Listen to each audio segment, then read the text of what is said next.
কিনা ওই রাখার দ্বারা জমাতায় আল্লাহ করবো আমরা তো তোমার নবীকে দেখি নাই উম্মতের পাগলকে দেখি নাই তবে আল্লাহ তোর একটা খবর তোমাকে বলে দিতে পারি আজ থেকে 3 দিন পূর্বে ওই পাহাড়ের উপর তাকায় এক পাগলা বসে বসে কান্না আরম্ভ করেছে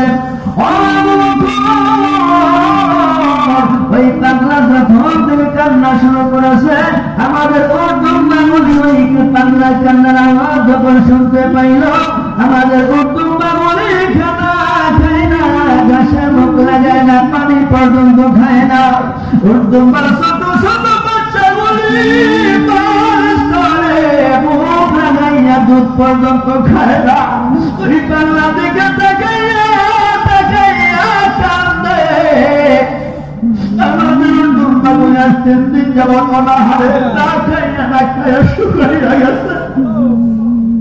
উর্দুম্বাগুলি মারা যাইতে পারে গো এই চিন্তা করে আমরা ওই চারণভূমি ছেড়ে অন্য কোথাও রওনা করেছি আল্লাহ নবীর সাহাবী আবু বকর সিদ্দিক দাঁড়াতেছে রাখার বাইরে যেই বাবার কান্নার আওয়াজ শুনলে উর্দুম্বা খানা খাওয়া বন্ধ করে দেয় ছোট ছোট দুধের বাচ্চা বলি মার তো খায় না রে পাগলা দিকে তাকাইয়া তাকাইয়া কান্দে রাখার ময়দানে এই পাগল তো দুনিয়ার শরীরে সাধারণ কোন পাগল হইতে পারে না নিশ্চয় উম্মতের পাগল উম্মতে দেওয়া না আল্লাহর ভক্ত রহমাতুল লিল আলামিন আমার দয়াল নবী সাল্লাল্লাহু হইতে পারে না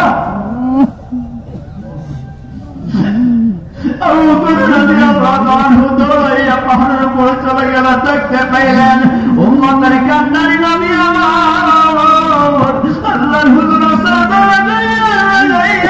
নবী কান্দাছেন ইয়া রাব্বি হাবলি উম্মতি ইয়া রাব্বি হাবলি উম্মতি নবী কান্দাছেন আবু বকর সহ্য করতে পারেন না আবু বকর রাদিয়াল্লাহু আনহু চোখের মধ্যে পানি হয়ে কাঁদতেছেন ইয়া রাসূলুল্লাহ ইয়া হাবিবাল্লাহ আপনি এখানে কাঁদতেছেন নবী গো আমরা সাহাবীরা মদিনার পাগলের মতো আপনাকে খুঁজেছি কোথাও আপনাকে পাই নাই ইয়া রাসূলুল্লাহ ইয়া হাবিবাল্লাহ আর কাঁদতে হবে না নবী গো আমি আবু বকর জীবনে যত আমল করেছি আমার সমস্ত আমল আপনার উম্মতের জন্য আমি কুরবানি করে দিলাম নবী গো বিনিময়ে আপনি মাথা উঠান সাজদা উঠান মেয়েরা গো আল্লাহ নবী আবু বকরের কথায় কর্ণপাত করেন না সাজদা উঠান না আবু বকর চিন্তা করলেন আমার কথা নবী কখনো যাবে না আলী রাদিয়াল্লাহু আনহু চেষ্টা করে উঠাইতে পারলেন না এবার আবু বকর বলতেছেন আলী গো মুজাসসির নবীকে কেউ তো উঠাইতে পারবে না নবী তো উম্মতের পাগল উম্মতের জন্য নবী কাঁদে যাও আলী চলে যাও মা ফাতেমাকে ডেকে নিয়ে আসো মা ফাতেমা নবীকে ডাক দিলেন নবী আমার সিজদা করতে পারবেন না এবার মা ফাতেমা যখন আমার নবীর কবরে হাজির হয়ে গেল এবার ডাক্তার